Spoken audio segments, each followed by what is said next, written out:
Betting চালানোর অভিযোগে আরও 2 যুবককে গ্রেপ্তার করল গঙ্গারামপুর থানার পুলিশ।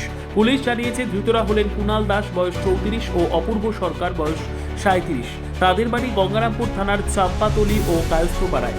রবিবার বেলা 1টা নাগাদ ধৃতদের তোলা হয় গঙ্গারামপুর মহকুমা আদালতে। উল্লেখ্য, কিছুদিন আগে অনলাইন গেম ও বেটিং চালানোর অভিযোগে পিন্টু ঘোষ নামের এক ব্যক্তিকে গ্রেপ্তার করেছিল গঙ্গারামপুর থানার পুলিশ। সেই সঙ্গে বেশ কিছু জায়গায় চলে অভিযান। পাশাপাশি লোটো চালানোর অভিযোগে সর্বমঙ্গলা থেকে এর আগে এক যুবককে গ্রেপ্তার করেছিল পুলিশ। এবার আরও 2 যুবককে গ্রেপ্তার করে পুলিশ।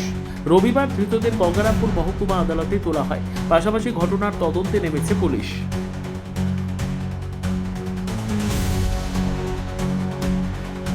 কিছুদিন আগে লোটো খেলার যে ইয়া হলো একটা ডেট হয়েছিল, পিন্টু ঘোষকে অ্যারেস্ট করেছিল সেই কারণে। আপনি কি চালাতেন? পুলিশ কি তাহলে আপনাকে এমনি করলো? হ্যাঁ, কি অভিযোগ তুলেছে পুলিশ আপনার বিরুদ্ধে?